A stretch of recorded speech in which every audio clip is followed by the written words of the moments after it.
1 Thessaloniciens, chapitre 1. De la part de Paul, Sylvain et Timothée à l'église des Thessaloniciens qui est en Dieu le Père et dans le Seigneur Jésus-Christ, que la grâce et la paix vous soient données de la part de Dieu notre Père et du Seigneur Jésus-Christ. Nous disons constamment à Dieu toute notre reconnaissance pour vous tous en faisant mention de vous dans nos prières. Nous nous rappelons sans cesse l'œuvre de votre foi, le travail de votre amour et la fermeté de votre espérance en notre Seigneur Jésus-Christ devant Dieu notre Père. Nous savons, frères et sœurs aimés de Dieu, qu'il vous a choisis parce que notre évangile ne vous a pas été prêché en parole seulement, mais avec puissance, avec l'Esprit Saint et avec une pleine conviction. Vous savez en effet comment nous nous sommes comportés parmi vous à cause de vous.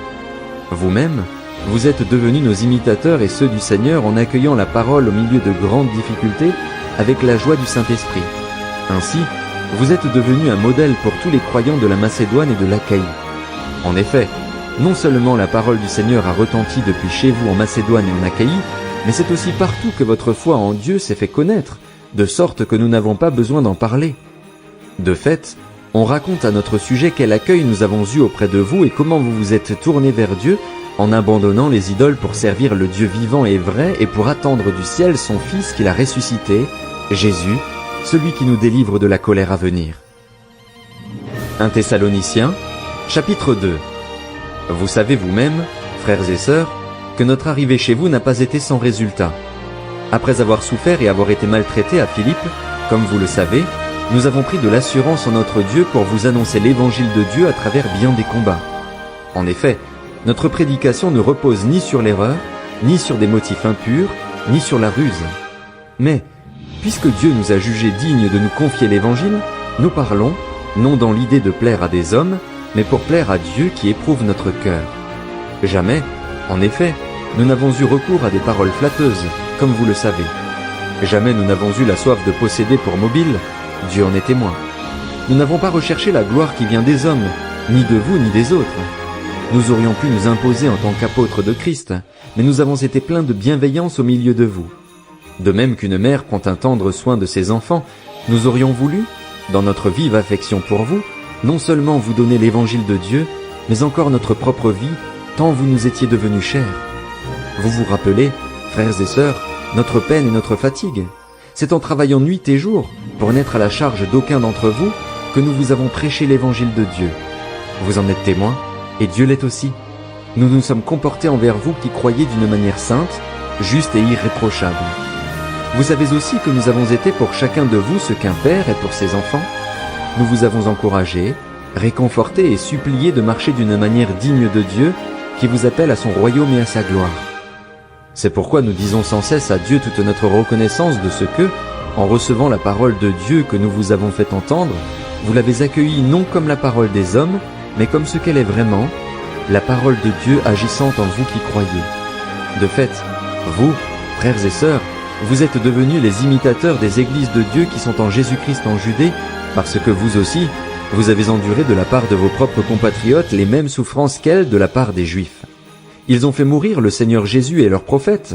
Ils nous ont persécutés. Ils ne plaisent pas à Dieu. Ils se comportent en adversaires de tous les hommes.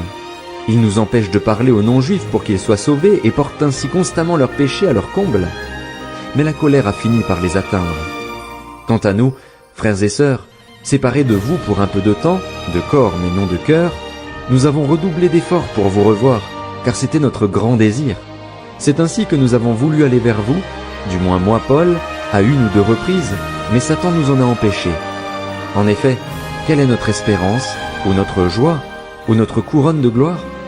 N'est-ce pas vous aussi, devant notre Seigneur Jésus, lors de son retour?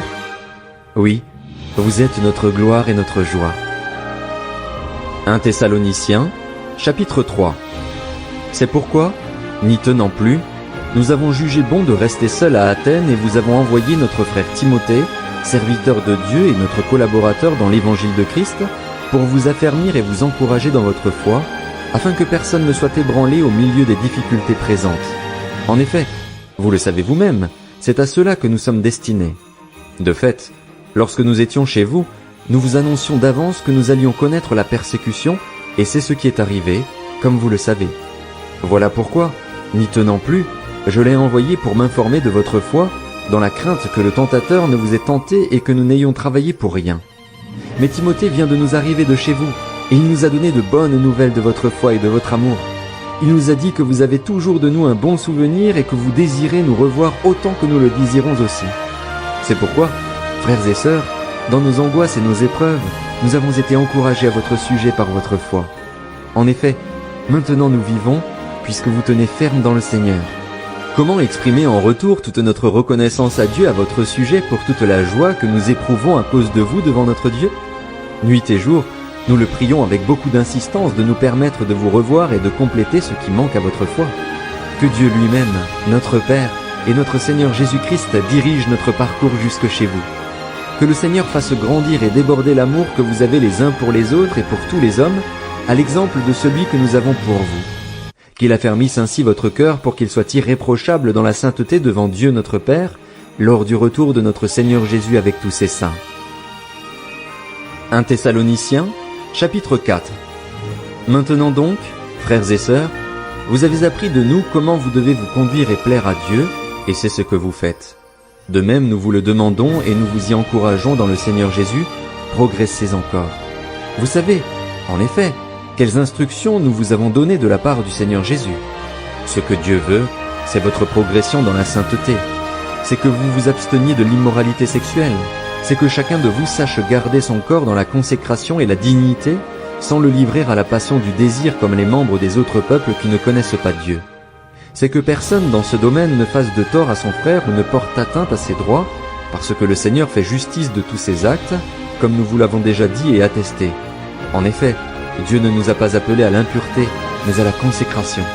Celui donc qui rejette ses instructions ne rejette pas un homme, mais Dieu, qui vous a aussi donné son Saint-Esprit. Vous n'avez pas besoin qu'on vous écrive au sujet de l'amour fraternel, car vous avez vous-même appris de Dieu à vous aimer les uns les autres, et c'est aussi ce que vous faites envers tous les frères et sœurs dans la Macédoine entière. Mais nous vous encourageons, frères et sœurs, à progresser encore, à vous efforcer de vivre en paix, à vous occuper de vos propres affaires et à travailler de vos mains, comme nous vous l'avons recommandé. Ainsi votre conduite sera honorable aux yeux des gens de l'extérieur et vous ne serez dépendants de personne.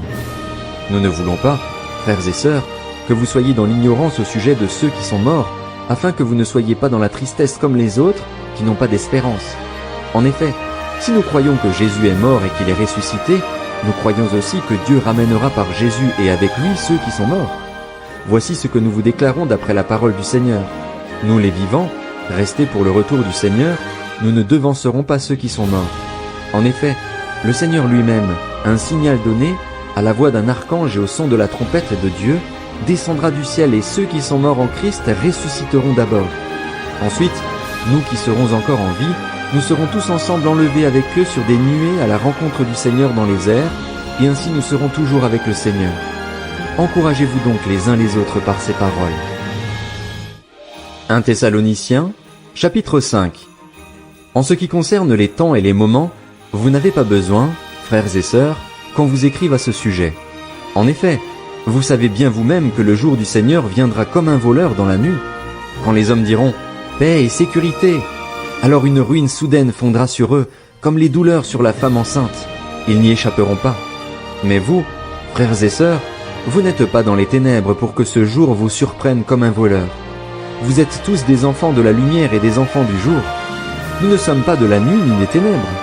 Ne dormons donc pas comme les autres, mais veillons et soyons sobres. En effet, ceux qui dorment, dorment la nuit, et ceux qui s'enivrent, s'enivrent la nuit. Mais nous qui sommes du jour, soyons sobres, enfilons la cuirasse de la foi et de l'amour et ayons pour casque l'espérance du salut. En effet, Dieu ne nous a pas destinés à la colère, mais à la possession du salut par notre Seigneur Jésus-Christ, qui est mort pour nous afin que, soit que nous veillions, soit que nous dormions, nous vivions ensemble avec lui. C'est pourquoi encouragez-vous les uns les autres et édifiez-vous mutuellement, comme vous le faites déjà. Nous vous demandons, frères et sœurs, de reconnaître ceux qui travaillent parmi vous, qui vous dirigent dans le Seigneur et qui vous avertissent. Ayez beaucoup d'estime et d'amour pour eux à cause de leur travail. Soyez en paix entre vous. Nous vous y invitons, frères et sœurs. Avertissez ceux qui vivent dans le désordre. Réconfortez ceux qui sont abattus. Soutenez les faibles. Faites preuve de patience envers tous. Veillez à ce que personne ne rende à autrui le mal pour le mal, mais recherchez toujours le bien, soit entre vous, soit envers tous les hommes. Soyez toujours joyeux, priez sans cesse, exprimez votre reconnaissance en toutes circonstances, car c'est la volonté de Dieu pour vous en Jésus-Christ. N'éteignez pas l'esprit, ne méprisez pas les prophéties, mais examinez tout et retenez ce qui est bon. Abstenez-vous de toute forme de mal. Que le Dieu de la paix vous conduise lui-même à une sainteté totale et que tout votre être, l'esprit, l'âme et le corps, soient conservés irréprochables lors du retour de notre Seigneur Jésus-Christ. Celui qui vous appelle est fidèle, c'est aussi lui qui le fera. Frères et sœurs, priez pour nous. Saluez tous les frères et sœurs par un saint baiser. Je vous en supplie par le Seigneur, que cette lettre soit lue à tous les frères et sœurs. Que la grâce de notre Seigneur Jésus-Christ soit avec vous. 2 Thessaloniciens, chapitre 1. De la part de Paul, Sylvain et Timothée à l'église des Thessaloniciens qui est en Dieu notre Père et dans le Seigneur Jésus-Christ, que la grâce et la paix vous soient données de la part de Dieu notre Père et du Seigneur Jésus-Christ. Frères et sœurs, nous devons constamment dire à Dieu toute notre reconnaissance à votre sujet, et cela est juste, parce que votre foi fait de grands progrès et que l'amour mutuel que vous vous portez tous augmente de plus en plus. Aussi sommes-nous fiers de vous dans les églises de Dieu à cause de votre persévérance et de votre foi au milieu de toutes les persécutions et les difficultés que vous supportez. C'est une preuve du juste jugement de Dieu pour que vous soyez trouvés dignes du royaume de Dieu, pour lequel vous souffrez aussi.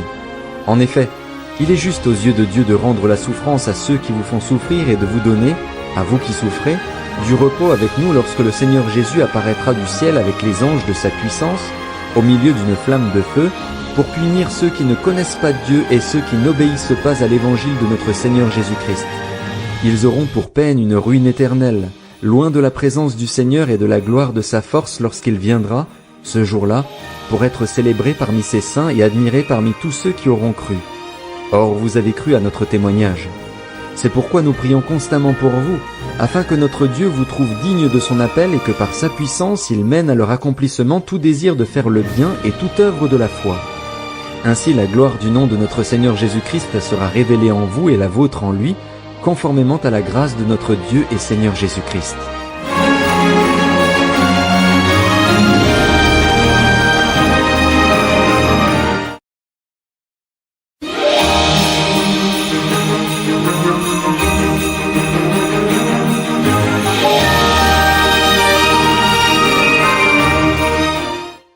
De Thessaloniciens, chapitre 2.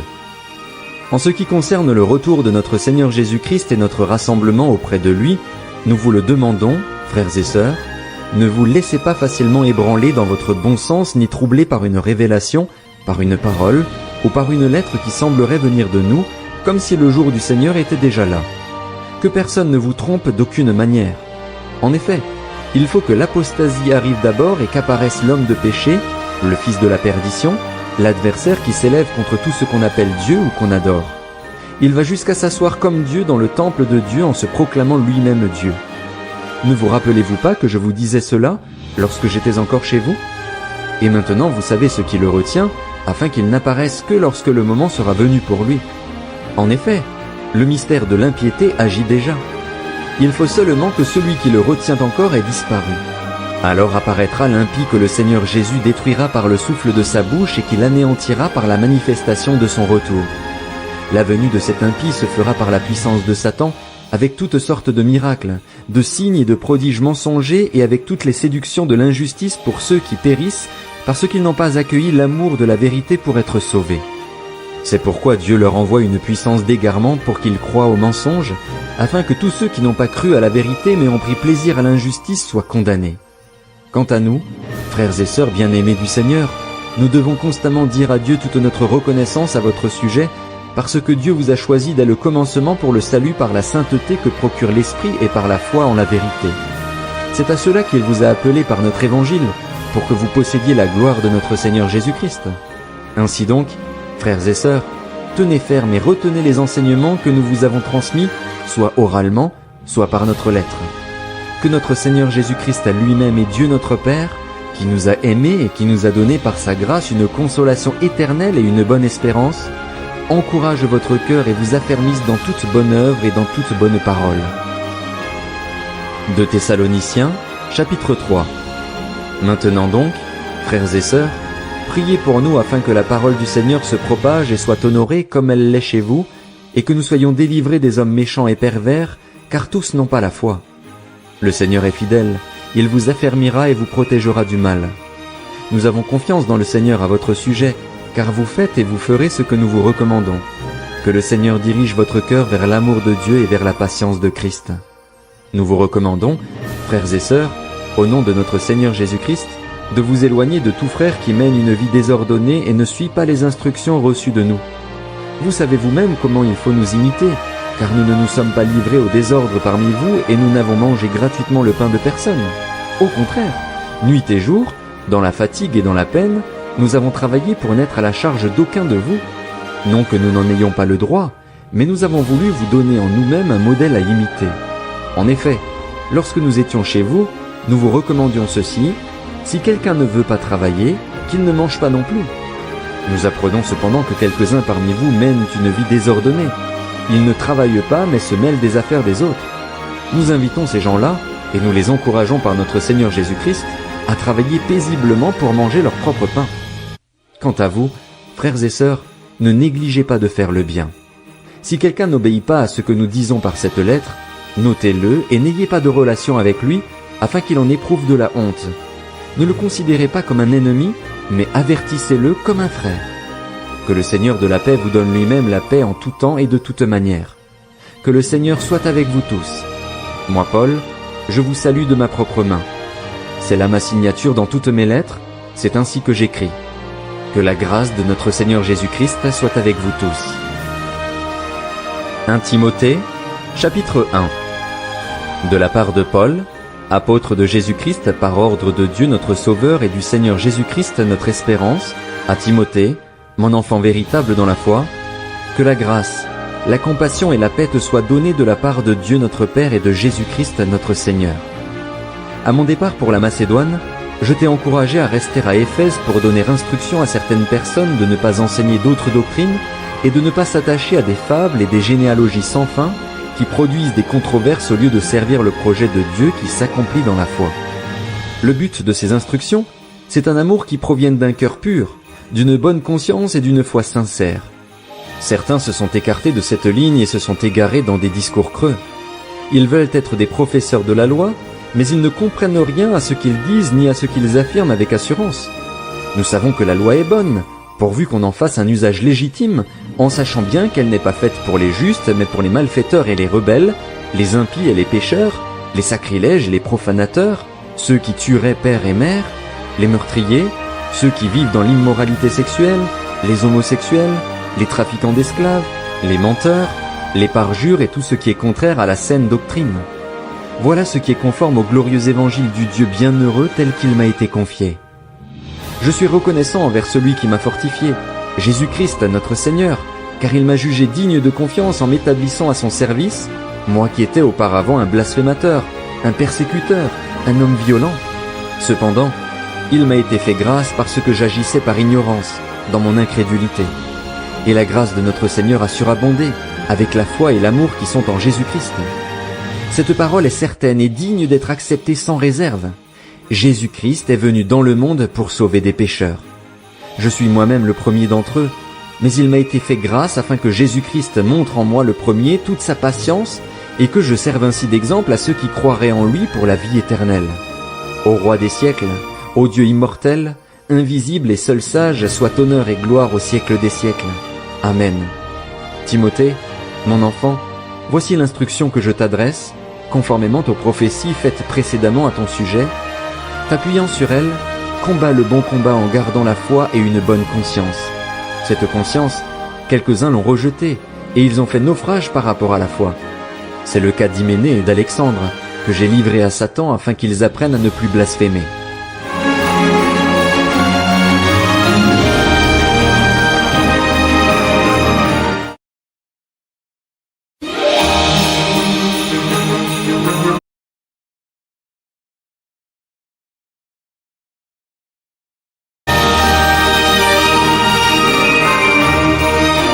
Timothée, chapitre 2. J'encourage donc avant tout à faire des demandes, des prières, des supplications, des prières de reconnaissance pour tous les hommes, pour les rois et pour tous ceux qui exercent l'autorité, afin que nous puissions mener une vie paisible et tranquille, en toute piété et en tout respect. Voilà ce qui est bon et agréable devant Dieu notre Sauveur, lui qui désire que tous les hommes soient sauvés et parviennent à la connaissance de la vérité. En effet, il y a un seul Dieu et il y a aussi un seul médiateur entre Dieu et les hommes, un homme, Jésus-Christ, qui s'est donné lui-même en rançon pour tous. Tel est le témoignage rendu au moment voulu et pour lequel j'ai été établi prédicateur et apôtre, je dis la vérité devant Christ, je ne mens pas, chargé d'enseigner les non-juifs dans la foi et la vérité. Je veux donc que les hommes prient en tout lieu en élevant des mains pures, sans colère ni arrière-pensée. De même, je veux aussi que les femmes, habillées d'une manière décente, se parent avec pudeur et simplicité, non avec des tresses, de l'or, des perles ou des toilettes somptueuses, mais plutôt avec des œuvres bonnes, comme cela convient à des femmes qui affirment honorer Dieu. Que la femme s'instruise paisiblement, dans une entière soumission. Je ne lui permets pas d'enseigner et de dominer sur l'homme, mais je lui demande de garder une attitude paisible. En effet, Adam a été formé le premier, Ève ensuite. Et Adam n'a pas été trompé, alors que la femme, trompée, s'est rendue coupable d'une transgression. Cependant, elle sera sauvée à travers sa descendance si elle persévère avec simplicité dans la foi, l'amour et la progression dans la sainteté. 1 Timothée, chapitre 3. Cette parole est certaine. Si quelqu'un aspire à la charge de responsable, c'est une belle tâche qu'il désire. Il faut donc que le responsable soit irréprochable, fidèle à sa femme, sobre, réfléchi, réglé dans sa conduite, hospitalier, capable d'enseigner. Il ne doit pas être buveur, violent ni attiré par le gain, mais au contraire doux, pacifique et désintéressé. Il faut qu'il dirige bien sa propre maison et qu'il tienne ses enfants dans la soumission et un anti-respect. En effet, si quelqu'un ne sait pas diriger sa propre maison, comment prendra-t-il soin de l'Église de Dieu? Il ne doit pas non plus être un nouveau converti, de peur qu'aveuglé par l'orgueil il ne tombe sous le même jugement que le diable. Il faut enfin qu'il reçoive un bon témoignage de la part des gens de l'extérieur, afin de ne pas tomber dans le discrédit et dans les pièges du diable. Les diacres eux aussi doivent être respectables, n'avoir qu'une parole et ne pas s'adonner à la boisson ni être attirés par le gain. Ils doivent garder le mystère de la foi avec une conscience pure. Qu'on les mette d'abord à l'épreuve et qu'ils exercent ensuite leur ministère, s'ils sont sans reproche. De même, les femmes doivent être respectables, non médisantes, sobres, fidèles en tout. Les diacres doivent être fidèles à leurs femmes et bien diriger leurs enfants et leur propre maison. En effet, ceux qui ont bien rempli leur service gagnent l'estime de tous et une grande assurance dans la foi en Jésus-Christ. Je t'écris cela avec l'espoir de te rejoindre bientôt. Cependant, si j'ai du retard, tu sauras ainsi comment il faut se conduire dans la maison de Dieu qui est l'Église du Dieu vivant, pilier et soutien de la vérité. Et tous le reconnaissent, le mystère de la piété est grand. Dieu est apparu comme un homme, sa justice a été révélée par l'Esprit, il a été vu des anges, proclamé parmi les nations, on a cru en lui dans le monde, il a été élevé dans la gloire. 1 Timothée, chapitre 4. Mais l'Esprit dit expressément que, dans les derniers temps, certains abandonneront la foi pour s'attacher à des esprits trompeurs et à des doctrines de démons, car ils seront égarés par l'hypocrisie de menteurs dont la conscience est marquée au fer rouge. Ces gens-là interdisent de se marier et de consommer des aliments que Dieu a pourtant créés pour qu'ils soient pris avec reconnaissance par ceux qui sont croyants et qui ont connu la vérité. Tout ce que Dieu a créé est bon et rien ne doit être rejeté, pourvu qu'on le prenne dans une attitude de reconnaissance, car cela est rendu saint par la parole de Dieu et la prière. En exposant cela aux frères et sœurs, tu seras un bon serviteur de Jésus-Christ, nourri des paroles de la foi et du bon enseignement que tu as fidèlement suivi. Rejette les contes profanes de vieilles femmes. Exerce-toi plutôt à la piété. En effet, l'exercice physique est utile à peu de choses, tandis que la piété est utile à tout, car elle a la promesse de la vie présente et de la vie à venir. Voilà une parole certaine, digne d'être acceptée sans réserve.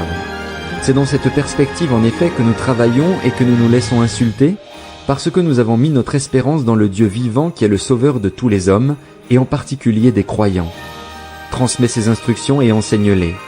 Que personne ne méprise ta jeunesse, mais sois un modèle pour les croyants par tes paroles, ta conduite, ton amour, ton esprit, ta foi, ta pureté. En attendant que je vienne, applique-toi à lire les Écritures dans l'assemblée, à encourager, à enseigner. Ne néglige pas le don que tu as reçu, celui qui t'a été donné d'après une prophétie lorsque le conseil des anciens a posé les mains sur toi. Occupe-toi de ces choses, donne-toi tout entier à elles, afin que tes progrès soient évidents pour tous. Veille sur toi-même et sur ton enseignement. Mets-y de la persévérance, car en agissant ainsi, tu te sauveras toi-même ainsi que ceux qui t'écoutent. 1 Timothée, chapitre 5. Ne reprends pas le vieillard avec dureté, mais encourage-le comme un père. Encourage les jeunes gens comme des frères, les femmes âgées comme des mères, celles qui sont jeunes comme des sœurs, en toute pureté. Honore les veuves qui sont vraiment veuves. Si une veuve a des enfants ou des petits-enfants, qu'ils apprennent à exercer la piété d'abord envers leur propre famille et à rendre à leurs parents ce qu'ils ont reçu d'eux, car cela est agréable à Dieu. La vraie veuve, celle qui est restée toute seule, a mis son espérance en Dieu et persévère nuit et jour dans les supplications et les prières. Par contre, celle qui vit dans les plaisirs est morte, bien que vivante. Donne-leur ses instructions afin qu'elles soient irréprochables. Si quelqu'un ne prend pas soin des siens, et en particulier des membres de sa famille proche, il a renié la foi et il est pire qu'un non-croyant. Pour être inscrite sur la liste, une veuve ne doit pas avoir moins de 60 ans. Il faut qu'elle ait été fidèle à son mari et qu'elle soit connue pour de belles œuvres, qu'elle ait élevé ses enfants, exercé l'hospitalité, lavé les pieds des saints, porté secours aux opprimés, cherché à faire le bien en toute occasion. Par contre, écarte de la liste les jeunes veuves, car lorsque leur désir les dresse contre Christ, elles veulent se remarier et se rendent ainsi coupables d'avoir rompu leur engagement initial. De plus, étant désœuvrées, elles prennent l'habitude d'aller de maison en maison. Et non contentes d'être désœuvrées, elles se montrent encore bavardes et indiscrètes en parlant de ce qu'il ne faut pas. Je veux donc que les jeunes veuves se marient, qu'elles aient des enfants, qu'elles dirigent leur maison, qu'elles ne donnent à l'adversaire aucune occasion de dire du mal de nous. En effet, certaines se sont déjà détournées pour suivre Satan. Si un croyant, homme ou femme, a des veuves dans sa famille, qu'il les assiste et que l'Église n'en ait pas la charge, afin qu'elle puisse aider celles qui sont vraiment veuves. Que les anciens qui dirigent bien soient jugés dignes d'une double marque d'honneur, surtout ceux qui travaillent à la prédication et à l'enseignement. En effet, l'Écriture dit « Tu ne mettras pas de muselière au bœuf quand il foule le grain » et « L'ouvrier mérite son salaire ». N'accepte pas d'accusation contre un ancien, si ce n'est sur la déposition de 2 ou 3 témoins. Ceux qui pêchent, reprends-les devant tous, afin que les autres aussi éprouvent de la crainte. Je t'en supplie devant Dieu, devant le Seigneur Jésus-Christ et devant les anges élus, suis ses instructions sans préjugés et ne fais rien par favoritisme. Ne pose les mains sur personne avec précipitation et ne t'associe pas au péché d'autrui. Toi-même, garde-toi pur. Cesse de ne boire que de l'eau, prends un peu de vin à cause de ton estomac et de tes fréquents malaises. Les péchés de certains hommes sont évidents avant même qu'on les juge, mais chez d'autres ils ne se découvrent que par la suite. De même, les belles œuvres sont évidentes et celles qui ne le sont pas ne peuvent rester cachées. 1 Timothée, chapitre 6. Que tous ceux qui vivent sous la contrainte de l'esclavage considèrent leur maître comme digne d'un plein respect, afin que le nom de Dieu et sa doctrine ne soient pas calomniés. Quant à ceux qui ont des maîtres croyants, ils ne doivent pas les mépriser sous prétexte qu'ils sont des frères, mais les servir d'autant mieux que ce sont des croyants et des bien-aimés qui bénéficient de leur service. Enseigne ces choses et recommande-les. Si quelqu'un enseigne une autre doctrine et ne s'attache pas aux saines paroles de notre Seigneur Jésus-Christ et à l'enseignement qui est conforme à la piété, il est aveuglé par l'orgueil. Il ne sait rien. Il a la maladie des controverses et des querelles de mots. C'est de là que naissent les jalousies, les disputes, les calomnies, les mauvais soupçons, les discussions violentes entre des hommes à l'intelligence corrompue, privés de la vérité, qui croient que la piété est une source de profit. Éloigne-toi de telles personnes. La piété est pourtant une grande source de profit quand on se contente de ce que l'on a. En effet, nous n'avons rien apporté dans le monde et il est évident que nous ne pouvons rien en emporter. Si donc nous avons de la nourriture et des vêtements, cela nous suffira. Quant à ceux qui veulent s'enrichir, ils tombent dans la tentation, dans un piège et dans une foule de désirs stupides et nuisibles qui plongent les hommes dans la ruine et provoquent leur perte. L'amour de l'argent est en effet à la racine de tous les maux. En s'y livrant, certains se sont égarés loin de la foi et se sont infligés eux-mêmes bien des tourments. Quant à toi, homme de Dieu, fuis ces choses et recherche la justice, la piété, la foi, l'amour, la persévérance, la douceur. Combat le bon combat de la foi, saisis la vie éternelle. C'est à elle que tu as été appelé et c'est pour elle que tu as fait une belle profession de foi en présence d'un grand nombre de témoins. Devant Dieu qui donne vie à toutes choses et devant Jésus-Christ qui a rendu témoignage par sa belle déclaration face à Ponce Pilate, je t'ordonne de garder le commandement reçu en vivant sans tache et sans reproche jusqu'à l'apparition de notre Seigneur Jésus-Christ. Cette apparition, le bienheureux et seul souverain, le roi des rois et le seigneur des seigneurs, la révélera au moment voulu.